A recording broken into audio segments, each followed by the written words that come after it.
Today we're going to talk about 3 ways that I use to effectively deal with birds, bugs, dogs, cats, and if you have rabbits, this will work for you too. So let's get to it. First up are root maggots. Root maggots are a big problem in farms and gardens. Root maggots start with a fly that then lays an egg at the base of plants. I should say eggs. And then the eggs hatch into a maggot, which is a legless creature. You've seen probably, fly maggots before. But these are eating machines. And the maggots then burrow into the stems and the roots of crops like rutabagas, radishes, carrots, all your cruciferous vegetables, your cabbage crops, and it just wreaks havoc. So what you need to do in order to stop the cycle or interrupt the cycle is to prevent the flies from landing on the soil and then laying the eggs.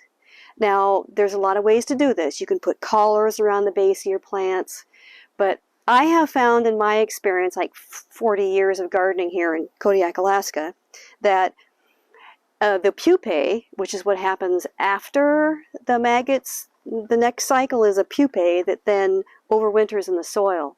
So already you've got root maggots families that are already starting in the soil. So I need to actually stop them. And I found one of the best ways to do that is, well, I have these hoops up all the time, all year. I have these hoops up. And then, as we'll learn, I put a variety of materials over them. In this case, I've got draped over the hoops tulle fabric. And tulle fabric, well, I call it the tutu fabric, for wedding dresses and ballerina outfits and stuff like that.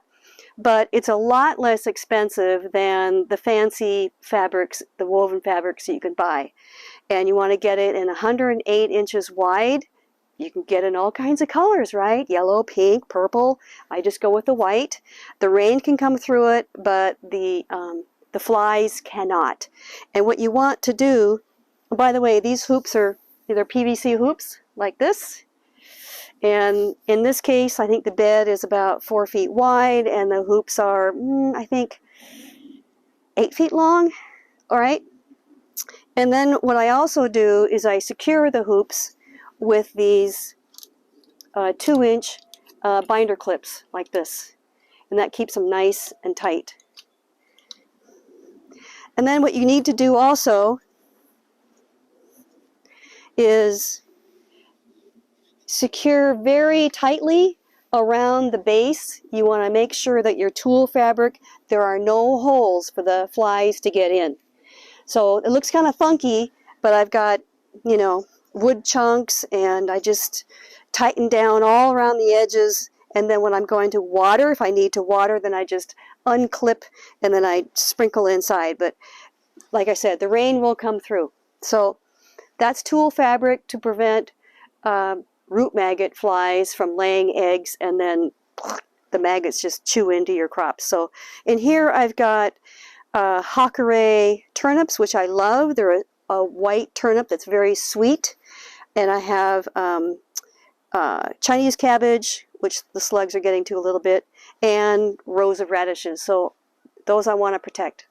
The second method I want to show you is the use of this plastic. And it's not just any plastic. It's called Dura Skrim. And it's reinforced with nylon, and it's UV protected. And it's extremely durable. And we drape this over our raised bed, our hoops, over the winter, so the soil doesn't get frozen like a block, or the nutrients don't get all washed out with rain and snow. And that's after we've mulched and composted. So that protects our raised beds, our soil. And then when we have heavy rains like we had for the last 3 days, and I've got carrot seedlings or carrot seeds planted in here, we use it to, I use it to protect young seedlings too. Now what I'm going to do now is remove this Oh, you might notice that there's some holes right here. This piece right here in particular, I think we've had for probably 20 years, and we just reuse it year after year. As a matter of fact, I like to mark it with the width and length so I know what bed it goes on. You can see it says a little holy. Well, yeah, it is, but we keep using it. Even if it's got holes, it's okay. The nylon prevents it from just ripping to pieces. It's good aeration anyway. So what I'm going to do now is remove the plastic, and I'm going to replace it with this black fishnet. This is actually shrimp web from the commercial fishing industry here in Kodiak, Alaska. They used to fish for shrimp in the 80s, but this kind of webbing keeps out the birds and the dogs and the cats, and if you have bunnies, them too. And I like to keep the birds out. I love you guys, I love you sparrows, but they do the Michael Jackson, shuffle through the seedlings and just upend everything. So I'm going to take this off and put the webbing on top of that.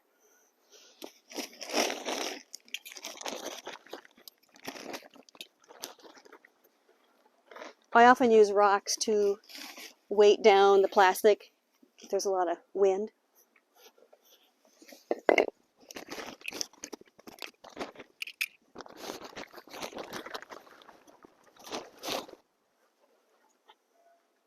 So I have carrot seed tape, and I have traditional seeds right here, and I just don't want them all dug up by the birds.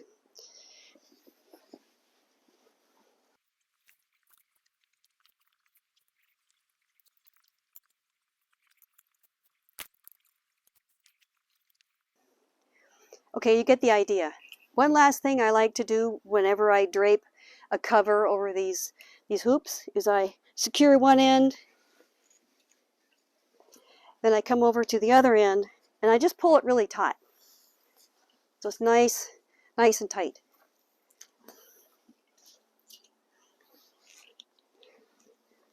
Now obviously it's much bigger than I really need, but I just kind of wanted to give you an idea.